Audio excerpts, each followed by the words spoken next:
जटिल समस्या हो या भाग्य बाधा हो, व्यापार, नौकरी, शादी की समस्या, करियर की चिंता हो या वैवाहिक जीवन में हो सुख का अभाव, पाइए अपनी समस्त ज्योतिषीय तथा वास्तु समस्याओं का सरल, चमत्कारी, प्रभावशाली समाधान। एक जाना माना और विश्वसनीय नाम, आचार्य पंडित श्री वैभवनाथ शर्मा जी, काशी के 400 वर्ष पुराने प्रतिष्ठित और अंतरराष्ट्रीय ख्याति प्राप्त राज ज्योतिषी परिवार की 8वीं पीढ़ी के ज्योतिषी और वास्तु शास्त्री आचार्य पंडित श्री वैभवनाथ शर्मा जी के द्वारा व्यक्तिगत या फिर फोन पर अपॉइंटमेंट लेने के लिए कॉल करें 9818300146, 9990724131 या फिर ईमेल करें sharma.vaibhav@gmail.com पर।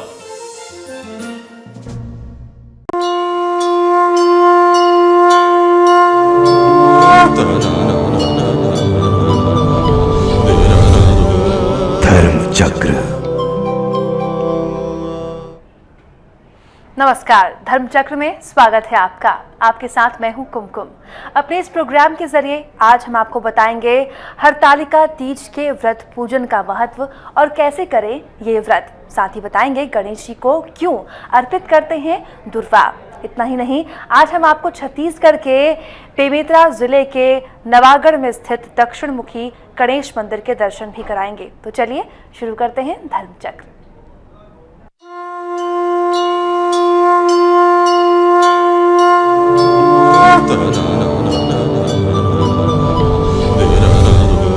धर्मचक्र। हरतालिका व्रत भाद्रपद मास के शुक्ल पक्ष की तृतीय तिथि के दिन किया जाता है।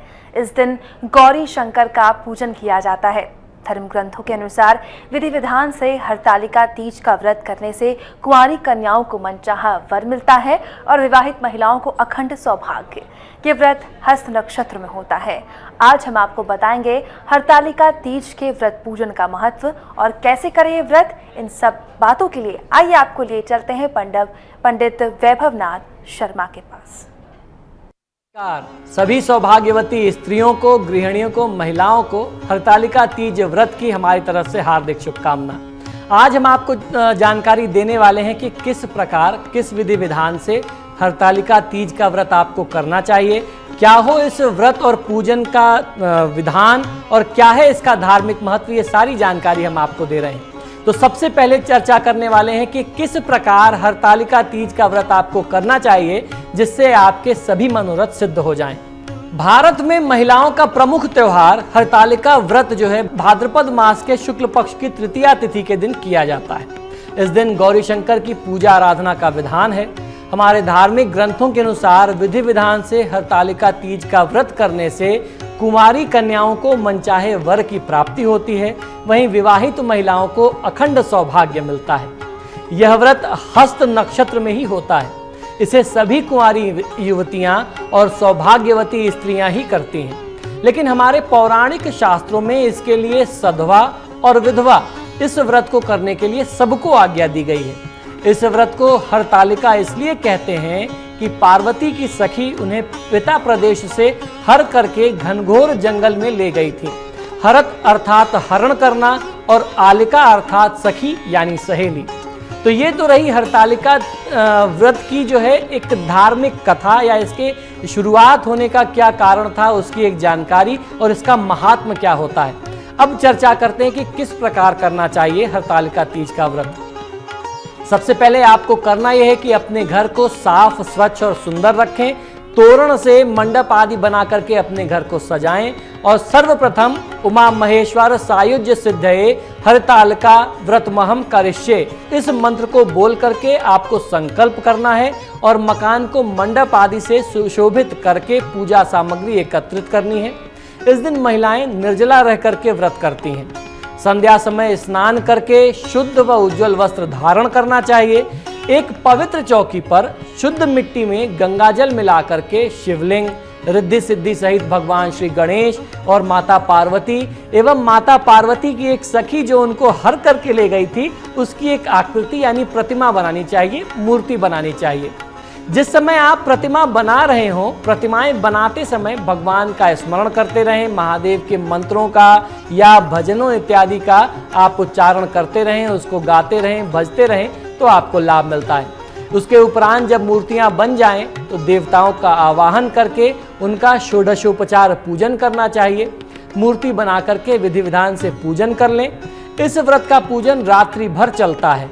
इस दौरान महिलाएं मिल करके इस पूजा को करती हैं और रात्रि जागरण करती हैं और कथा और पूजन के साथ साथ कीर्तन भी करती हैं।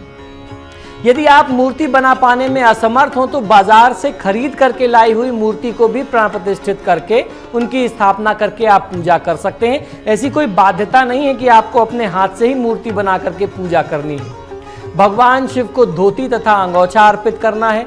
इसके बाद सुहाग की पिटारी में सुहाग की सारी सामग्री, जिसमें तमाम सारी चीज़ें सुहाग की होती हैं, आलता होता है, कंघी, बिंदी, सिंदूर, मेहंदी, ये सब सारी चीज़ें जो आपसे संभव हो जाए वो एकत्रित करके सुहाग की सामग्री सारी माता पार्वती जी को आपको इन सभी वस्तुओं को समर्पित करना है। इसके पश्चात सुहाग सामग्री किसी ब्राह्मणी को जो सौभाग्यवती हो उसको आपको दान में दे देना है और जो आपने महादेव को धोती दुपट्टा और अंगोछा अर्पित किया था वह उन्हीं के पतिदेव को, ब्राह्मण देवता को सधन्यवाद देना है। इस प्रकार पार्वती तथा शिव का पूजन आराधना करके हरतालिका तीज की जो व्रत की कथा है वह सुन लेनी चाहिए। इस त्योहार को दूसरी ओर बूढ़ी तीज भी कहा जाता है। इस दिन सास जो है वो अपनी बहुओं को सुहागी का सिंधारा दान करती हैं, देती हैं, भेंट करती हैं। इस व्रत को करने से कुंवारी युवतियों को मनचाहा वर मिलता है और सुहागिन स्त्रियों के सौभाग्य में वृद्धि होती है तथा शिव पार्वती उन्हें अखंड सौभाग्यवती रहने का वरदान देते हैं। प्रत्येक प्रहर में भगवान शिव को सभी प्रकार की वनस्पतियों जैसे बिल्व पत्र, आम के पत्ते, चंपक के पत्ते एवं केवड़ा अर्पित करके आप उनकी पूजा आराधना करें। आरती और स्तोत्र द्वारा भगवान महादेव की आराधना की जाती है, माता पार्वती की आराधना करते हैं। भगवती उमा की अर्चना के लिए जो मंत्र मैं आपको बताऊं, इन मंत्रों का आपको प्रयोग करना चाहिए। खासतौर पर जब आप माँ पार्वती की पूजा आराधना कर रहे हैं तो मंत्र कौन कौन से हैं समझ लीजिए। ओम उमाय नमः, ओम पार्वत्यै नमः, ओम जगद्धात्रे नमः, ओम जगत प्रतिष्ठायै नमः, ओम शांति रूपिणे नमः, ओम शिवाय नमः। इन मंत्रों का आपको उच्चारण करना है जब आप एक एक वस्तु माता पार्वती को अर्पित कर रही हैं। शुद्ध भाव से इन मंत्रों का उच्चारण करती जाइए और एक एक चीज माता को समर्पित करते जाइए। अब मैं आपको बताता हूं किन मंत्रों का उच्चारण करके आप महादेव शिव की पूजा करें और जो भी आप उन्हें भोग अर्पित कर रहे हैं इन मंत्रों का उच्चारण करके वह भोग आप उन्हें अर्पित करिए। ओम हराय नमः, ओम महेश्वराय नमः, ओम शंभवे नमः, ओम शूलपाणये नमः, ओम पिनाक वृषे नमः, ओम शिवाय नमः, ओम पशुपतये नमः, ओम महादेवाय नमः। इन मंत्रों का उच्चारण करते हुए एक एक वस्तु, एक एक सामग्री आप महादेव को अर्पित कर दीजिए। जब आप पूजन कर लें, पूजन के दूसरे दिन यह व्रत समाप्त होता है, तब महिलाएं अपना व्रत तोड़ती हैं और अन्न ग्रहण करती हैं।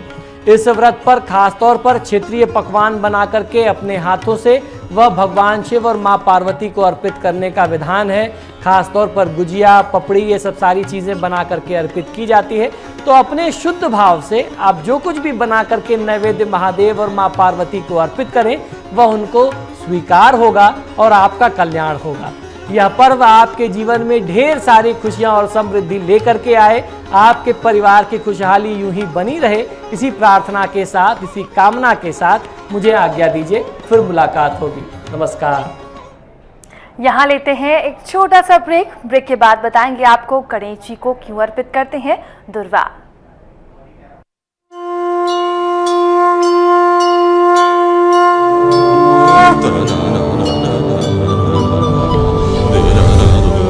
धर्म चक्र। जटिल समस्या हो या भाग्य बाधा हो, व्यापार, नौकरी, शादी की समस्या, करियर की चिंता हो या वैवाहिक जीवन में हो सुख का अभाव, पाइए अपनी समस्त ज्योतिषीय तथा वास्तु समस्याओं का सरल, चमत्कारी, प्रभावशाली समाधान। एक जाना माना और विश्वसनीय नाम आचार्य पंडित श्री वैभवनाथ शर्मा जी, काशी के 400 वर्ष पुराने प्रतिष्ठित और अंतरराष्ट्रीय ख्याति प्राप्त राज ज्योतिषी परिवार की 8वीं पीढ़ी के ज्योतिषी और वास्तु शास्त्री आचार्य पंडित श्री वैभवनाथ शर्मा जी के द्वारा व्यक्तिगत या फिर फोन पर अपॉइंटमेंट लेने के लिए कॉल करें 9818-300-146, 9990-724-131 या फिर ईमेल करें sharma.vaibhav@gmail.com पर।